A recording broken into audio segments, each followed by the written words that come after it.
Chapter 21. Gunilla gets blowtorched, and it's not funny. Okay, it's a little bit funny.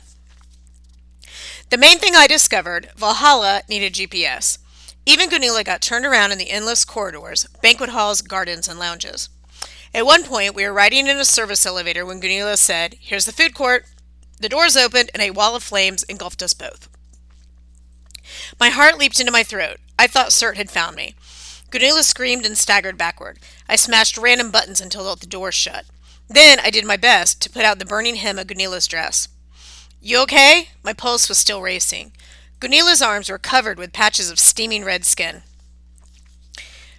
My skin will heal," Gunilla said. "My pride may not. That that was Muspelheim, not the food court."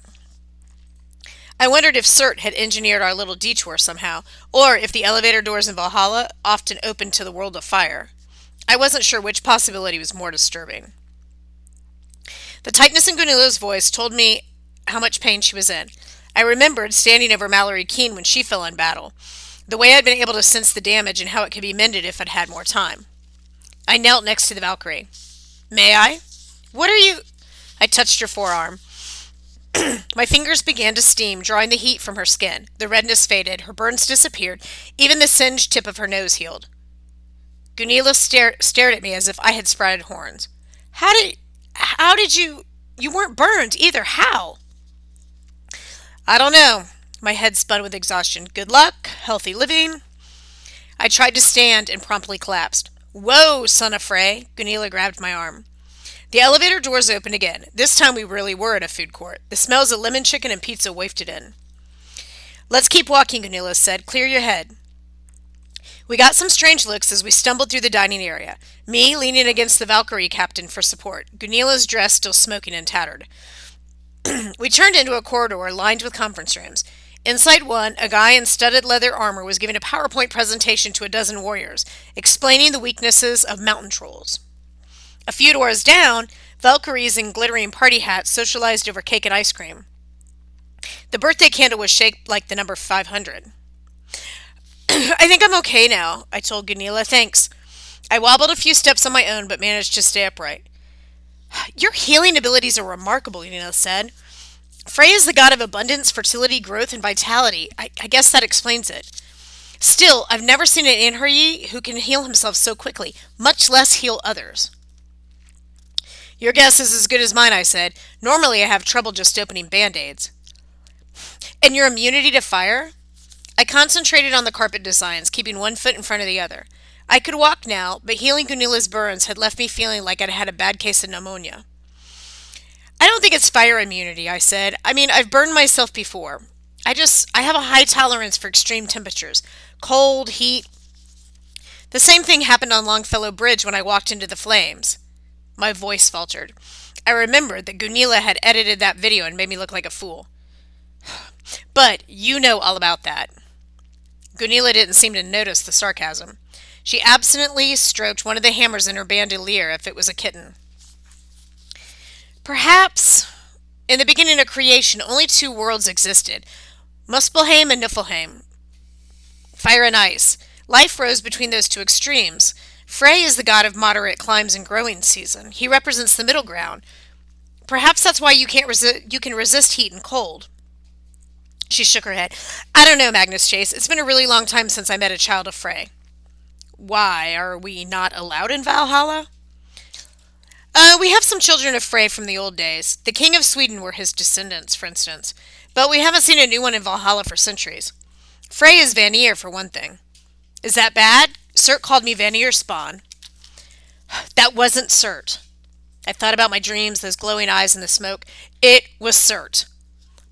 Gunilla looked like she wanted to argue, but she let it drop. Whatever the case, the gods are divided into two tribes. The Aesir are mostly gods of war: Odin, Thor, Tyr, and the rest. The Vanir are more like the gods of nature: Frey, Freya, and their father Njord. That's an oversimplification, but anyway, long ago the two tribes had a war. They almost destroyed the Nine Worlds. They finally settled the differences. They intermarried. They joined forces against the giants. But still, they're different clans. Some Vanir have palaces in Asgard, the seat of the Aesir gods, but the Vanir also have their own world, Vanaheim. When a child of the Vanir dies bravely, they don't usually go to Valhalla. More often, they go to the Vanir afterlife, overseen by the goddess Freya. It took me a minute to digest all this. Clans of gods, wars, whatever. But the last part, the Vanir afterlife. You're telling me there's another place, like Valhalla, except for Vanir children? And I'm not there. But what if that's where my mom went? What if I'm supposed to... Gunilla took my arm. Her blue eyes were intense with anger. That's right, Mangus. Think about what Samira Alabas has done. I'm not saying all children of the Vanir go to Folkvanger. You put them in a Volkswagen? Folk Wagner. It's the name of Freya's Hall for the Slain. Oh. My point is, you could have gone there.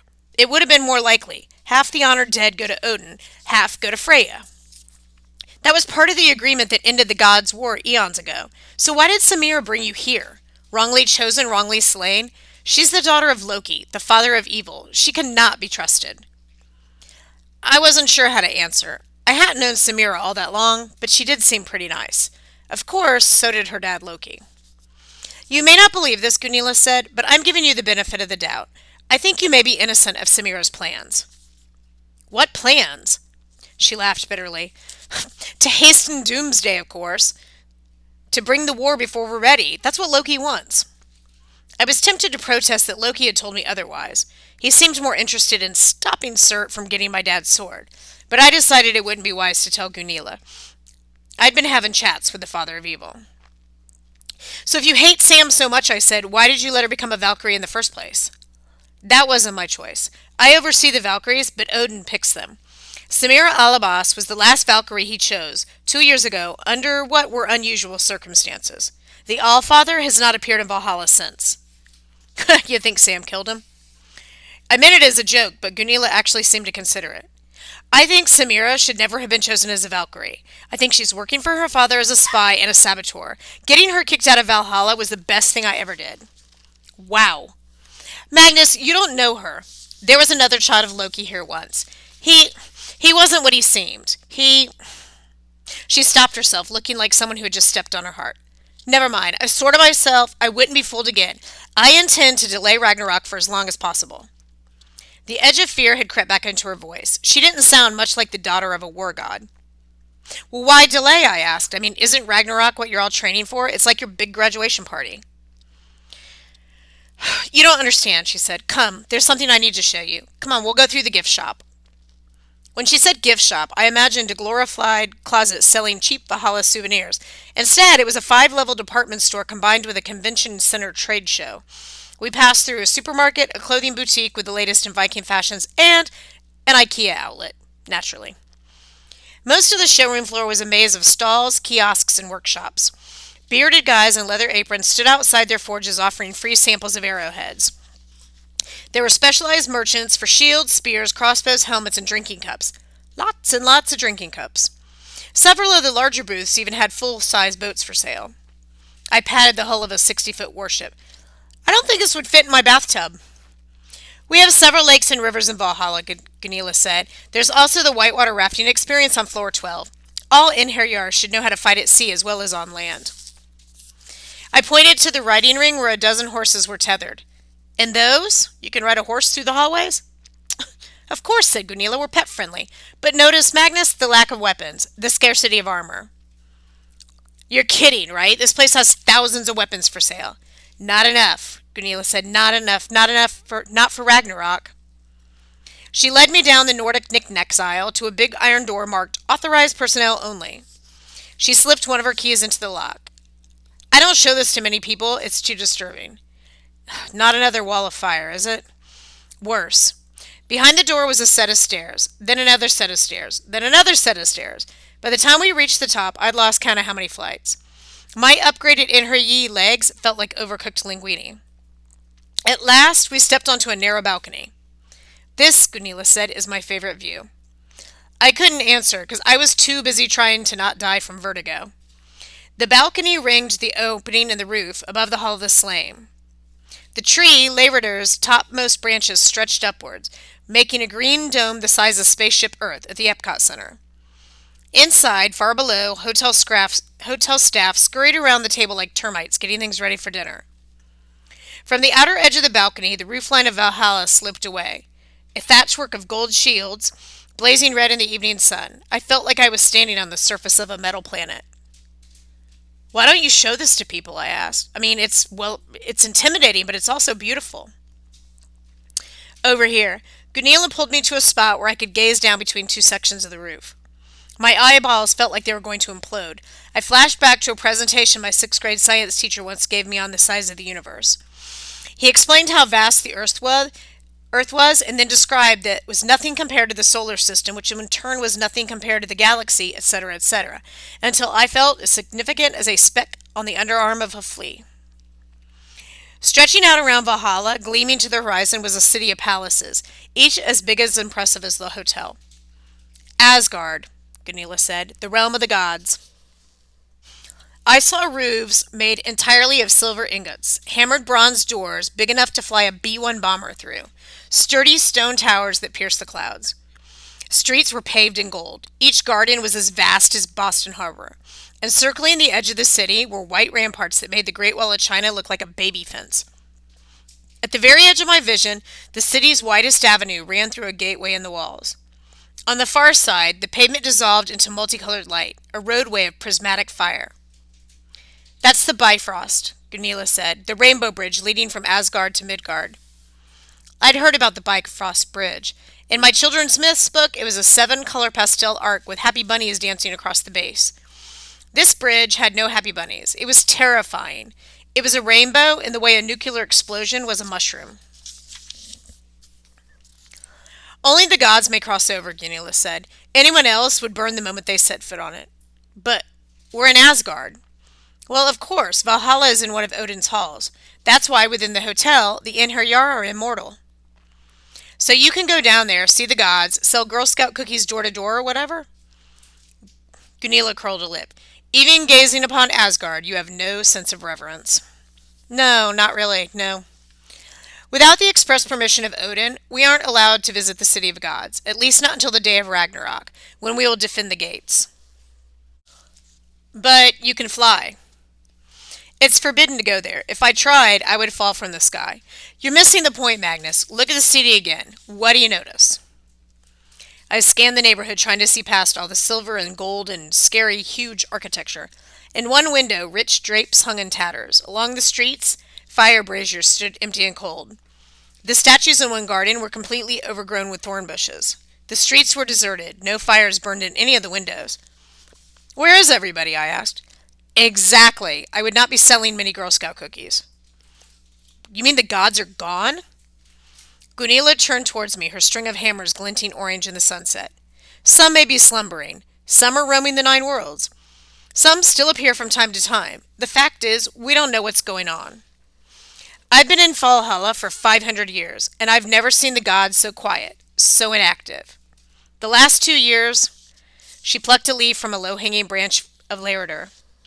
2 years ago, something changed. The Valkyries and the Thanes all felt it. The barriers between the 9 worlds began to weaken. Frost giants and fire giants raided Midgard more frequently. Monsters from Helheim broke into the worlds of the living. The gods grew distant and silent.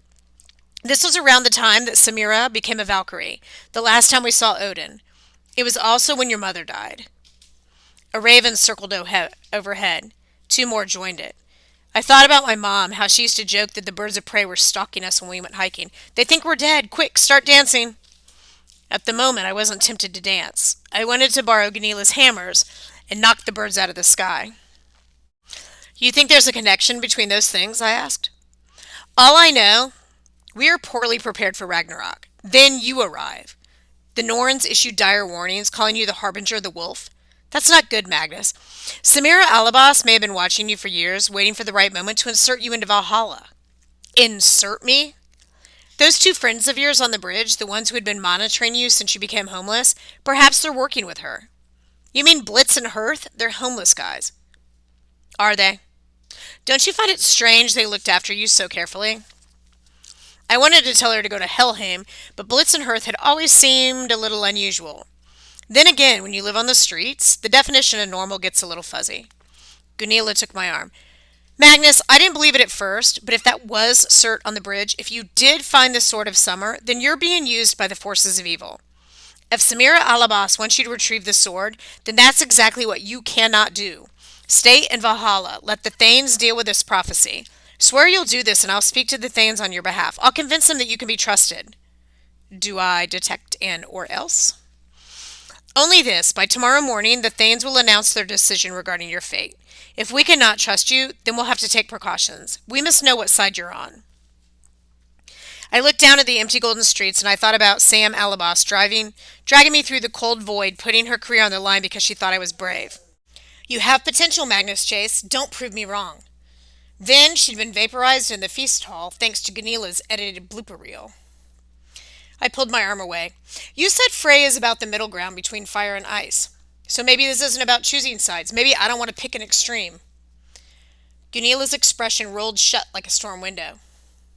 I can be a powerful enemy, Magnus Chase. I'll warn you one time. If you follow the plans of Loki, if you seek to hasten Ragnarok, I will destroy you. I tried to meet her eyes and to ignore my lungs flopping around my chest. I'll keep that in mind. Below us, the dinner horn echoed throughout the feast hall. The tour is over, Gunilla announced. From this point on, Magnus Chase, I will guide you no more. She leaped over the side of the balcony and flew down through the branches, leaving me to find my own way back, without GPS.